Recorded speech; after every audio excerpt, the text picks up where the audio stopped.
All right, hello everyone. First off, thank you for watching. I hope you're doing okay.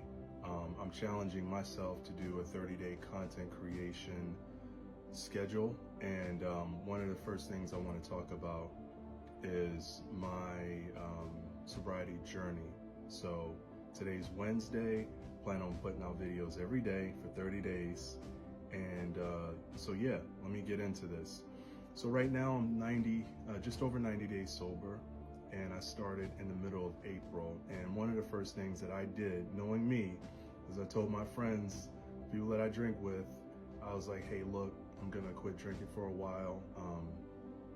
So if I'm around and when I'm around, don't, pass me anything, so, and the reason why I said, when I'm around, I made a mistake in the past where I assumed that my drinking and my friendships were linked. And in the past, when I was trying to become sober, I removed myself from my friendships because I felt like drinking and my friends were only my friends because we drink. And this time around, I recognized that that was a mistake, that my friendships were more important than just drinking. But a lot of the times, the only time we spent together was drinking. So I had a misassociation. And so this time I wanted to preserve my friendships, but also have them participate in holding me accountable, and also have them participate in seeing me do well. And also, if they are so inclined to see me living and doing this as an example for them to follow. So that was one of the first things that I've done. So again, I'm 93 days sober. I feel good. And this sobriety journey this time, I have a lot more resolve. I tried to start this year with being sober. I started in January, and January 1st, I go to my friend's house and we're gonna play poker. And I'm like, you know what? I'm sober. I'm starting the year off sober. I get there. He's got an ice cold Coors Light. He's like, hey, I got your beer over there for you. I'm like, okay, all right, I'll drink. So I'll just drink a beer. And I'm like, I'll start tomorrow. No big deal. And then I started tomorrow, the next day, and I lasted for about 2 weeks. Then I drank again. And then a little distance after that, I drank again. And then I kind of got back into that cycle, and that was a cycle that I wanted to break. Why I quit? I had been trying to quit off and on for a while. Like, I quit for the whole year in 2019.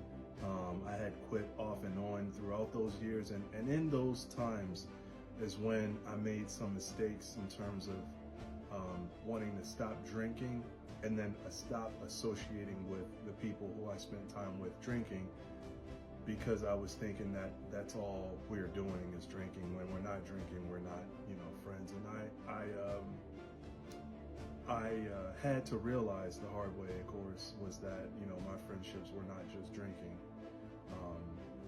They were more important. But those times when I was trying to stop drinking, I was trying to not go in the places that would tempt me. I was trying to put myself in, good environments and not drink and stuff. And so there were on and off times. But this time around, I really just, with a lot of things going on, I really just wanted to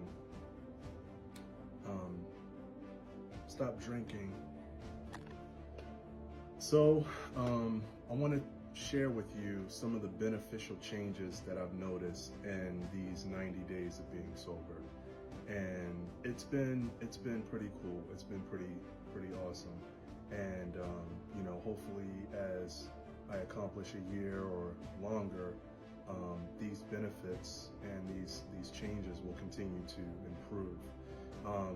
And everyone says this, but the first one is mental clarity.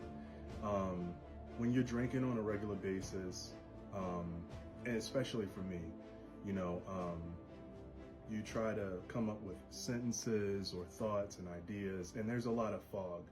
And what I've noticed is that there's not a lot of sort of, if I could use resistance, right? Resistance to go into my brain and pull out the perfect word, or juggle multiple thoughts or concepts at the same time and be able to articulate them step by step. Being able to tap into my own brain has been really cool. You know, I don't have a lot of anxiety about thinking about what am I going to say. I have been able to, you know, I don't want to say resharpen my mind, but I've been a little sharper. I've been a little wittier too. One of the other things I've noticed is I'm a little bit more lighthearted. I think I have the tendency to be somber, and I'm lighthearted. I can play a little game, or be randomly goofy, or do something random and funny and lighthearted, and just kind of like break up the monotony a little bit. Whereas I think when I was drinking, I just kind of like, you know, you're not going to get some lighthearted, random act of being cheeky from me. So that has improved. And I really, you know, it's something that just breaks up the monotony, you know, a little bit. I have been better at parenting, and I have always been a good parent. So, but what I want to say is that because I'm more clear and my judgment is a little better, I'm able to connect with my child and have a higher quality dynamic. You know, I don't know if people talk about this part enough, but you know, when you're drinking, you know, your kid says something that you like or don't like, you're usually looking to hurry up and come up with the answer. Let me just shut this down. Let me just do this, do that.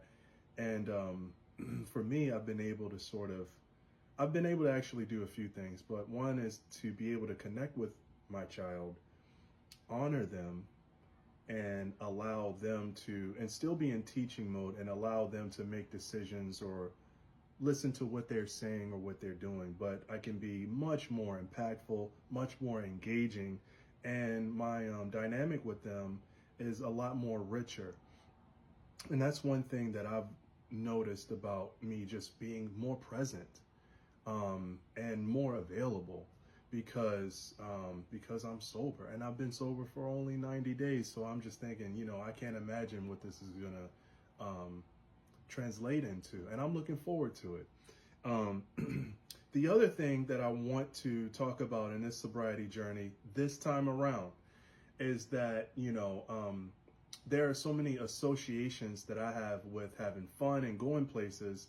And when I say associations, I mean that when I'm going to a place that I usually have fun or do, it's like, okay, you do this with alcohol. So for example, I went to a baseball game probably 2 weeks ago.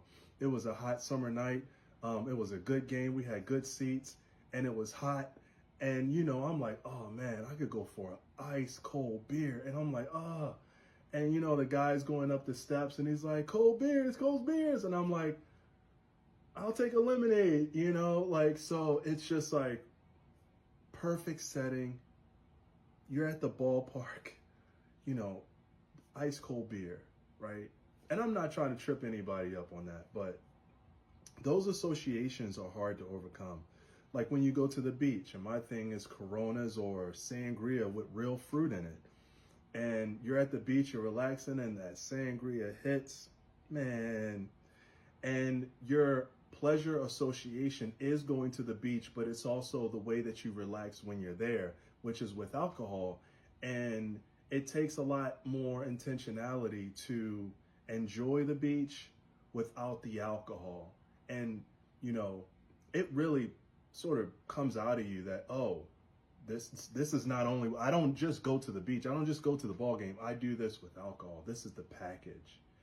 And, you know, learning how many associations I have, whether I go to a party, whether it's poker night, baseball game, football game, feeling the, okay, I'm about to do this event, and it's a social event, and I usually do this with alcohol. So, you know, for me, the surprising part of this round of sobriety were the associations that come up, the alcohol associations that come up when I'm wanting to do something social or some fun activity.